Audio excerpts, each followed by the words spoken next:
Hello दोस्तों, नमस्कार। आप लोगों का एक बार फिर से स्वागत है आपके अपने ही चैनल पीएस टेक डिजिटल में। फ्रेंड्स, आज के वीडियो में हम लोग TGT PhD GRC net GRF के अंतर्गत राजनीति शास्त्र का प्रैक्टिस सेट नंबर 51 हल करेंगे, जिसमें आज का हमारा टॉपिक है महत्वपूर्ण विचारक एवं उनकी कृतियाँ। तो फ्रेंड्स, वीडियो काफ़ी महत्वपूर्ण होने वाली है, क्योंकि इसमें विचारक एवं उनकी कृतियों से संबंधित और उनके जो सिद्धांत हैं उनसे संबंधित महत्वपूर्ण प्रश्न होंगे। तो फ्रेंड्स, वीडियो को लास्ट तक जरूर से देखिएगा, क्योंकि वीडियो काफ़ी अच्छी होने वाली है। तो चलिए वीडियो को स्टार्ट करते हैं और देखते हैं आज का राजनीति शास्त्र का प्रैक्टिस सेट नंबर 51। तो फ्रेंड्स, वीडियो में आगे बढ़ने से पहले मैं आप लोगों को कुछ कहना चाहता हूं। मैंने टेलीग्राम पे, जो लोग टेलीग्राम से जुड़े होंगे, वहां पे मैंने कुछ नोट्स प्रोवाइड किए हैं जो कि एकदम एनसीईआरटी के हैं, एनसीईआरटी की बुक से ही लिए गए हैं। तो उन नोट्सों को आप एक बार जरूर से देख लीजिएगा, राजनीति शास्त्र के और भूगोल के। जो लोग भूगोल के स्टूडेंट हैं वो भूगोल के भी देख सकते हैं, और जो लोग राजनीति शास्त्र के हैं वो राजनीति शास्त्र के देख सकते हैं। जो दोनों के हैं दोनों को देख सकते हैं, क्योंकि फ्रेंड्स एनसीईआरटी से ही प्रश्न आपके बनते हैं आपके एग्जाम में, और एनसीईआरटी की बुक के ही जो भी आप यदि कोई किस क्वेश्चन पे ऑब्जेक्शन करते हैं तो एनसीईआरटी की बुक को ही मान्य किया जाता है। तो उस जो भी नोट्स मैंने प्रोवाइड किया उसे एक बार ज़रूर से आप लोग पढ़ लीजिएगा, ठीक है, क्योंकि आपके एग्ज़ाम की दृष्टि से काफ़ी महत्वपूर्ण वो नोट्स हैं। एक बार उसे आप समझ लीजिए तो बाकी कोई भी किताब पढ़ेंगे आपको एकदम आसानी से समझ में आ जाएगा, ठीक है। तो चलिए आज के प्रैक्टिस सेट को हम लोग देखते हैं, जिसमें हम लोग क्या देखेंगे, जिसमें हम लोग देखेंगे फ्रेंड्स महत्वपूर्ण विचारक एवं उनकी कृतियां। तो चलिए पहले प्रश्न से स्टार्ट करते हैं और देखते हैं आज का पहला प्रश्न। तो फ्रेंड्स, पहला प्रश्न देखिए, कह रहा है कि राजनीतिक चिंतन का प्रादुर्भाव किस देश में हुआ। प्रादुर्भाव का मतलब हो गया फ्रेंड्स कि उसका उद्भव, ठीक है, यानी सर्वप्रथम उसका विकास। तो देखिए राजनीति के बारे में, ठीक है, स्टेट राज्य जो भी है वहाँ जो भी चिंतक थे, थॉट्स, ठीक है, विचारक थे, वे आपके यूनान में ही सबसे ज़्यादा पहले पनपे थे, ठीक है, यानी कि उनका विकास हुआ था। तो ऑप्शन सी जो है राइट आंसर हो जाएगा हमारा, यूनान। अगला प्रश्न देखिए, कह रहा है, अगला प्रश्न कह रहा है कि आधुनिक चिंतन का प्रमुख केंद्र बिंदु है। आधुनिक चिंतन की बात आ रही है फ्रेंड्स। तो आधुनिक चिंतन की जब बात आएगी तो आपका राष्ट्रीय राज्य की बात आ जाएगी, ठीक है। आधुनिक चिंतन का जब प्रमुख केंद्र माना जाता है वह आपका राष्ट्रीय राज्य माना जाता है, यानी ऑप्शन बी राइट आंसर हो जाएगा आपका। अगला प्रश्न देखिए, प्रश्न नंबर 3 देखिए फ्रेंड्स, कुछ लोग कमेंट करते हैं कि केवल ऑप्शन जो राइट है उसी को आप बताया करें, इसलिए मैं सारे ऑप्शनों को नहीं पढ़ रहा हूँ, कि जो राइट है उसी को बता रहा हूँ, ठीक है। तो प्रश्न नंबर 3 देखिए, कह रहा है कि मध्यकालीन राजदर्शन को मुख्यतः कहा जा सकता है, ठीक है। तो जो मध्यकालीन राजदर्शन थे फ्रेंड्स, वे हमारे अध्यात्म पे बल देते थे, ठीक है, अध्यात्म के बारे में बताते थे। तो हमारा बी जो ऑप्शन है ये राइट आंसर हो जाएगा, आध्यात्मिक। अगला प्रश्न देखते हैं हम लोग, प्रश्न नंबर 4। प्रश्न नंबर 4 कह रहा है कि यूनानी नगर राज्यों की विशेषता थी। तो इसमें हमको ऑप्शन देखना पड़ेगा फ्रेंड्स। देखिए, क्योंकि ऑप्शन जो है इसमें हमारा ऑप्शन डी राइट आंसर हो जाएगा। तो पहले देख लेते हैं क्या क्या विशेषता थी, उसको देखना जरूरी होगा। तो यूनानी नगर राज्यों की विशेषता हमारी देखिए, आंतरिक व अंतर्राज्यीय संघर्ष ये भी था, दास प्रथा भी था, और आत्मनिर्भर राज्य था। तो ये यूनानी नगर राज्यों की तीनों ही विशेषता थी, यानी कि उपयुक्त जो हमारा सभी दिया है ये राइट आंसर होगा, ऑप्शन डी। अगला प्रश्न देख लेते हैं हम लोग, प्रश्न नंबर 5। प्रश्न नंबर 5 देखिए क्या कह रहा है। प्रश्न नंबर 5 कह रहा है कि प्लेटो पूर्व राजनीतिक चिंतन मुख्यतः संबद्ध था, ठीक है। तो देखिए प्लेटो पूर्व राजनीतिक मुख्यतः सिद्धांत अगर उसका संबंध मानेंगे तो सोफिस्ट भी आ जाएगा, हमारा सिनिक्स भी आ जाएगा, और साइरेनिक्स भी आ जाएगा। तो हमारा राइट आंसर कौन सा हो जाएगा, उपयुक्त सभी, यानी ऑप्शन डी। देखिए फ्रेंड्स, मैं आप लोगों को जल्द ही सोफिस्ट, सिनिक्स और साइरेनिक्स से संबंधित जो नोट्स हैं आपको टेलीग्राम पे उपलब्ध कराने वाला हूं, तो वहां आपको इसके नोट्स मिल जाएंगे जल्दी, ठीक है। तो जो लोग अभी तक हमारे टेलीग्राम से नहीं जुड़े हैं, टेलीग्राम से जुड़ जाइए, ठीक है। इससे जुड़ने के लिए आपको हमारा राजनीति शास्त्र का प्रैक्टिस नंबर 1 या 2 3 भी देखेंगे, जिसके नीचे डिस्क्रिप्शन में आपको टेलीग्राम का लिंक मिल जाएगा। हो सकता है मैं इस वीडियो के नीचे भी आप लोगों को टेलीग्राम का लिंक दे दूं, ठीक है, वहां से आप लोग जुड़ सकते हैं। तो अगले प्रश्न की तरफ आगे बढ़ते हैं, देखते हैं हम लोग प्रश्न नंबर 6। प्रश्न नंबर 6 देखिए क्या कह रहा है, सोफिस्ट निम्न में से क्या थे। तो फ्रेंड्स देखिए, सोफिस्ट हमारे क्या थे, तो वे व्यक्तिवादी थे। क्या थे, व्यक्तिवादी, आत्मनिष्ठ की बात करते थे वे। उनका मानना था कि व्यक्ति स्वयं से ही अपना क्या कर सकता है, अपना भला बुरा जान सकता है, सोच सकता है कि उसे क्या करना चाहिए, क्या सही है उसके लिए, क्या गलत है। तो देखिए इसमें से हमारा कोई भी ऑप्शन मैच नहीं कर रहा है, ठीक है। तो हमारा ऑप्शन कौन सा राइट आंसर होगा? जब कोई भी ऑप्शन नहीं मैच करे तो हमको वही ऑप्शन देखना होगा जो दिया होगा, इनमें से कोई नहीं या उपयुक्त कोई नहीं। तो हमारा ऑप्शन डी दिया है, इनमें से कोई नहीं, यही राइट आंसर हो जाएगा। अगला प्रश्न देखते हैं हम लोग, प्रश्न नंबर 7। प्रश्न नंबर 7 देखिए क्या कह रहा है। प्राचीन युग में यूनान का बौद्धिक केंद्र था, ठीक है? प्राचीन युग में यूनान का बौद्धिक केंद्र था, क्या था? तो देखिए प्राचीन युग में जो यूनान का बौद्धिक केंद्र था वह हमारा क्या था फ्रेंड्स? तो वह हमारा एथेंस था, ठीक है? आप समझिए कि एथेंस एथेंस में क्या होता था कि मानसिक शिक्षा दी जाती थी और जो स्पार्टा था यहाँ पे शारीरिक शिक्षा दी जाती थी, ठीक है? तो मानसिक यानी बौद्धिक, तो हमारा ऑप्शन ए राइट आंसर हो जाएगा, एथेंस। अगला प्रश्न देखते हैं हम लोग, प्रश्न नंबर 8। प्रश्न नंबर 8 देखिए क्या कह रहा है। प्रश्न नंबर 8 कह रहा है कि सोफिस्टों की सर्वाधिक महत्वपूर्ण देन क्या है? सोफिस्टों की सर्वाधिक महत्वपूर्ण देन क्या है? ऑप्शन देख लीजिए, इसमें से हमारा कौन सा राइट आंसर हो जाएगा? तो हमारा देखिए मानवतावाद राइट आंसर हो जाएगा, ठीक है? मानवतावाद यानी ऑप्शन बी, ठीक है? सोफिस्टों की जो सर्वाधिक महत्वपूर्ण देन है वह मानवतावाद है, क्योंकि वे व्यक्तिवादी थे। अगले प्रश्न की तरफ आगे बढ़ते हैं और देखते हैं हम लोग प्रश्न नंबर 9। प्रश्न नंबर 9 देखिए क्या कह रहा है कि यूनानियों ने राज्यों को किस प्रकार से नामकरण किया? बहुत अच्छा प्रश्न। देखिए यूनानियों ने जो राज्य थे उसको किस प्रकार से नामकरण यानी उनका नाम किस प्रकार से रखा? तो देखिए यूनानियों ने राज्य को एक तंत्र भी माना था, कुलीन तंत्र भी कहा था और भ्रष्ट तंत्र भी कहा था, ठीक है? एक तंत्र जहाँ पे सारी शक्ति किसी एक राजा के हाथ में होती है, ठीक? वो एक तंत्र होता है। कुलीन तंत्र वो होता है जहाँ पे कुछ लोगों का शासन चलता है, ठीक है? तो वो कुलीन तंत्र। भ्रष्ट तंत्र का मतलब जानते हैं, जहाँ का तंत्र क्या हो आपका वो क्या हो, भ्रष्ट हो, ठीक है? उसमें जो कानून व्यवस्था है वो सही नहीं हो तो वो भ्रष्ट तंत्र होता है। तो हमारा उपयुक्त देखिए सभी राइट आंसर हो जाएगा, ऑप्शन डी। अगला प्रश्न देख लेते हैं हम लोग, प्रश्न नंबर 10। 10 नंबर का प्रश्न कह रहा है कि मनुष्य ही सब चीजों का मापदंड है, यह कथन किस विचारधारा से संबद्ध है? देखिए मनुष्य ही सब चीज़ों का मापदंड है, ये आपका एक कथन है। ये कथन आपके किस विचारधारा से संबंध है? तो यह कथन आपके सोफिस्ट से संबंधित है। मैं बार बार कहता हूँ कि सोफिस्ट क्या है? आत्मनिष्ठ एवं क्या है? व्यक्तिवादी थे, ठीक है? वह क्या मानते थे कि मनुष्य स्वयं से अपने बारे में भला बुरा सोच सकता है। तो ठीक है, इस सोफिस्ट के बारे में आप लोग समझ लीजिए। तो हमारा ऑप्शन ये राइट आंसर हो जाएगा प्रश्न नंबर 10 का। अगला प्रश्न देख लेते हैं हम लोग, प्रश्न नंबर 11। प्रश्न नंबर 11 देखिए क्या कह रहा है। प्रश्न नंबर 11 कह रहा है कि प्लेटो का जन्म कब हुआ? देखिए फ्रेंड्स, इस तरह के भी प्रश्न आपको टीएसटी पीएचडी जीआरसी में देखने को मिल सकते हैं। लगेगा कि ये नहीं पूछेगा, आसान सा है, लेकिन ये भी कोई भी विचारक उसके जन्म के बारे में भी आपको पता होना चाहिए कि उसका जन्म कब हुआ, उसकी मृत्यु कब हुई, ठीक है? तो हमारा देखिए प्रश्न नंबर 11 का जो राइट आंसर हो जाएगा फ्रेंड्स, ऑप्शन ए होगा 427 ईसा पूर्व, ठीक है? प्लेटो का जो जन्म हुआ था 427 ईसा पूर्व हुआ था। इसकी मृत्यु कब हुई थी फ्रेंड्स? प्लेटो की मृत्यु कब हुई थी? इसका आंसर आप लोग कमेंट करिएगा। कमेंट बहुत कम करते हैं आप लोगों के लिए। मैं कोई प्रश्न पूछता हूँ तो ऐसा लगता है कि मैंने कोई बहुत बड़ा काम दे दिया, ठीक है? अरे भाई आंसर पता है तो कमेंट करने में क्या जा रहा है, कमेंट कर दीजिए, ठीक है? तो प्रश्न नंबर 11 का हमारा राइट आंसर हो जाएगा ऑप्शन ए। अगला प्रश्न देख लेते हैं, प्रश्न नंबर 12। प्रश्न नंबर 12 कह रहा है कि निम्न में से कौन सी रचना प्लेटो की नहीं है? देखिए फ्रेंड्स, आपकी दी रिपब्लिक भी है, प्रोटोगोरस भी है, डी लेजीबस भी है, लेकिन एंथीमेडस आपकी सॉरी फ्रेंड, आपकी एंथीमेडस है, ठीक है? एंथीमेडस भी है। तो हमारा जो बच रहा है आपका डी लेजीबस, ये नहीं है, ठीक है? यानी कि रिपब्लिक, प्रोटोगोरस, एंथीमेडस ये तीनों ही आपकी प्लेटो की रचना है। डी लेजीबस नहीं है, तो ऑप्शन डी राइट आंसर हो जाएगा। अगला प्रश्न देख लेते हैं हम लोग, प्रश्न नंबर 13। 13 नंबर का प्रश्न कह रहा है कि निम्न में से प्लेटो था।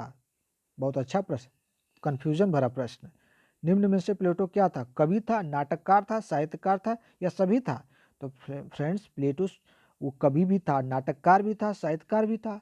तो ऑप्शन डी हमारा राइट आंसर हो जा रहा है इस हिसाब से, ऑप्शन डी। अगला प्रश्न देखते हैं, प्रश्न नंबर 14। प्रश्न नंबर 14 कह रहा है कि प्लेटो की महानतम कृति कौन सी है? तो सभी लोगों को पता है कि प्लेटो की सबसे महान कृति है वह क्या है? रिपब्लिक है, ठीक है? प्लेटो की महानतम कृति कौन सी है? रिपब्लिक है, ऑप्शन ए राइट आंसर हो जाएगा, ठीक है? रिपब्लिक। अगले प्रश्न की तरफ आगे बढ़ते हैं और देखते हैं प्रश्न नंबर 15। प्रश्न नंबर 15, प्रश्न नंबर 15 देखिए क्या कह रहा है। रिपब्लिक की केंद्रीय अवधारणा क्या थी? रिपब्लिक की केंद्रीय अवधारणा क्या थी? ऑप्शन दिया है आपके पास, देखिए न्याय, दार्शनिक शासक, आदर्श राज्य और उपयुक्त सभी। तो फ्रेंड्स प्लेटो की जो रिपब्लिक थी उसमें आपके न्याय के बारे में भी बताया गया था, दार्शनिक शासक के बारे में भी, और आदर्श यानी राज्य को आदर्श राज्य के रूप में भी बताया गया था। तो ऑप्शन डी राइट आंसर हो जाएगा, उपयुक्त सभी। देखिए फ्रेंड्स, जिन प्रश्न में मुझे लगेगा कि सारे ऑप्शन को बताना चाहिए तो मैं उसमें सारे ऑप्शनों को तो पढ़ूंगा ही, ठीक है। अगला प्रश्न देखिए, प्रश्न नंबर 16। प्रश्न नंबर 16 कह रहा है रिपब्लिक जिसका मूल शीर्षक क्या था? डी कायोस्यून, ठीक है, को अन्य किस नाम से जाना जाता है? तो फ्रेंड्स, जो रिपब्लिक का उसका शीर्षक था डी कायोस्यून, तो इसका जो क्या था, इसे अलग नाम से जाना जाता है, तो वो नाम है आपका न्याय प्रबंध, ठीक है। न्याय प्रबंध भी है, न्याय से संबंधित दोनों ही है। तो देखिए दोनों हमारा होगा, तो ऑप्शन सी राइट आंसर हो जाएगा, उपयुक्त तो दोनों ही, ठीक है। अगला प्रश्न देख लेते हैं, प्रश्न नंबर 17। प्रश्न नंबर 17 देखिए क्या कह रहा है। प्रश्न नंबर 17 कह रहा है कि प्लेटो ने न्याय के पूर्ववर्ती किस सिद्धांत का खंडन किया है? बहुत अच्छा प्रश्न है। प्लेटो ने न्याय के पूर्ववर्ती किस सिद्धांत का खंडन किया है? तो प्लेटो ने परंपरावादी को भी खंडन किया है, उग्रवादी को भी, व्यवहारवादी का भी। तो ऑप्शन डी राइट आंसर हो जाता है इस हिसाब से हमारा, उपयुक्त सभी। अगला प्रश्न देखिए, प्रश्न नंबर 18। 18 नंबर का प्रश्न कह रहा है कि प्लेटो ने प्रारंभिक शिक्षा को कितने भागों में विभाजित किया है? बहुत अच्छा प्रश्न है। प्लेटो ने अपनी जो प्रारंभिक शिक्षा योजना बताई है उसे कितने भागों में विभाजित किया? प्रश्न नंबर 18। तो फ्रेंड्स उसे 3 भागों में विभाजित किया है। कितने? 3 भागों में, यानी ऑप्शन बी राइट आंसर हो जाएगा। अगला प्रश्न देख लेते हैं हम लोग, प्रश्न नंबर 19। 19 नंबर का प्रश्न कह रहा है प्लेटो ने दार्शनिक शासक बनने के लिए क्या आयु सीमा निर्धारित की है? ऑप्शन देखिए आपके पास, बहुत अच्छा प्रश्न दिया था प्रश्न नंबर 19। तो प्लेटो ने देखिए फ्रेंड्स दार्शनिक राजा बनने के लिए उसने अधिकतम उम्र बता दिया था, ठीक है। यही उसकी एक विफल दार्शनिक राजा के बारे में उसकी कह सकते हैं कि विफल रही है उसकी योजना। तो हमारा ऑप्शन डी जो दिया है 50 वर्ष, यही राइट आंसर हो जाएगा, 50 वर्ष। देखिए 50 उम्र में अगर कोई दार्शनिक शासक बनता है, ठीक है, कोई शासक दार्शनिक शासक बनता है, तो बताइए कब वो शासन करेगा, ठीक है, और उसके राज्य में जो व्यवस्थाएं होगी कैसे वो लागू करेगा? इतना बीच का जो इतना लंबा गैप हो जा रहा है, इसी कारण उसकी ये जो व्यवस्था थी विफल हो गई थी, ठीक है। अगला प्रश्न देख लेते हैं हम लोग, प्रश्न नंबर 20। प्रश्न नंबर 20 देखिए क्या कह रहा है कि प्लेटो का साम्यवाद है, ठीक है। प्रश्न नंबर 20, जो प्लेटो का साम्यवाद था फ्रेंड्स, वह दार्शनिक एवं राजनीतिक साम्यवाद था। तो हमारा ऑप्शन डी राइट आंसर हो जाएगा प्रश्न नंबर बी का, 20 का फ्रेंड्स। अगला प्रश्न देख लेते हैं हम लोग, प्रश्न नंबर 21। 21 नंबर का प्रश्न कह रहा है कि प्लेटो ने आदर्श राज्य के निर्माण में किसे सहायक तत्व माना है? तो फ्रेंड्स प्लेटो ने आदर्श राज्य के निर्माण में उसने देखिए आर्थिक तत्वों को भी माना, सैनिक तत्वों को भी माना, दार्शनिक तत्वों को भी माना है। तो उपयुक्त तो जो सभी है हमारा राइट आंसर होगा, यानी ऑप्शन डी। अगला प्रश्न देखते हैं, प्रश्न नंबर 22। 22 नंबर का प्रश्न कह रहा है कि प्लेटो के चिंतन का प्रमुख मौलिक सिद्धांत है। तो प्लेटो के चिंतन का प्रमुख मौलिक सिद्धांत क्या है फ्रेंड्स? तो हमारा उसके जो उसने क्या माना था? न्याय को, ठीक है, न्याय को ज्यादा उसने प्रमुख सिद्धांत दिया है। तो ऑप्शन ए राइट आंसर हो जाएगा, न्याय की अवधारणा। अगला प्रश्न देख लेते हैं हम लोग, प्रश्न नंबर 23। 23 नंबर का प्रश्न कह रहा है कि राज्य व्यक्ति का विराट रूप है, यह कथन किसका? बहुत ही अच्छा प्रश्न। राज्य जो है व्यक्ति का विराट रूप है, यह किसका कथन है? तो यह कथन हमारे प्लेटो महोदय का है, यानी ऑप्शन बी राइट आंसर हो जाएगा, ठीक है। अरस्तु ने क्या कहा था? अरस्तु ने कहा था कि राज्य व्यक्ति से पहले है, ठीक है। अरस्तु ने कहा था कि राज्य व्यक्ति से पहले है, और प्लेटो ने कहा था कि राज्य व्यक्ति का विराट रूप है, ठीक है। तो प्रश्न नंबर 23 का राइट आंसर हो जाएगा हमारा ऑप्शन बी। अगला प्रश्न देखते हैं, प्रश्न नंबर 24। 24 नंबर का प्रश्न कह रहा है कि इतिहास में प्रथम फासिस्ट होने का श्रेय किसे प्राप्त है? बहुत ही अच्छा प्रश्न, प्रश्न नंबर 24। तो इतिहास में प्रथम फासिस्ट का श्रेय अगर दिया जाता है तो वह प्लेटो को दिया जाता है फ्रेंड्स। किसे? प्लेटो को, यानी ऑप्शन सी राइट आंसर हो जाएगा, प्लेटो। अगला प्रश्न देखते हैं हम लोग, प्रश्न नंबर 25। प्रश्न नंबर 25, प्रश्न नंबर 25 ये मैं आप लोगों के लिए छोड़ता हूं, बहुत इजी प्रश्न है फ्रेंड्स। इसका आंसर आप लोग जरूर से कमेंट करिएगा प्रश्न नंबर, और लिखिएगा भी कि प्रश्न नंबर 25 का option A B C D जो भी होगा इसे आप लोग लिख कर कमेंट करिएगा। आप लोगों को यदि आंसर पता है तो जरूर से लिखिएगा, नहीं पता है तो मैं अगली वीडियो में इसका आंसर आप लोगों को बता दूंगा। फिलहाल आप लोगों के लिए प्रश्न मैं छोड़ा क्योंकि बहुत ही ईजी है। प्रश्न देखिए है कि निम्न में से कौन सी कृति प्लेटो की नहीं है। ठीक है, निम्न में से कौन सी कृति प्लेटो की नहीं है, ये तो फ्रेंड्स आप लोगों को बताना है। बहुत ही अच्छा प्रश्न है, तो इसका आंसर आप लोग कमेंट करिएगा प्रश्न नंबर 25 का। अगले प्रश्न की तरफ आगे बढ़ते हैं और देखते हैं हम लोग प्रश्न नंबर 26।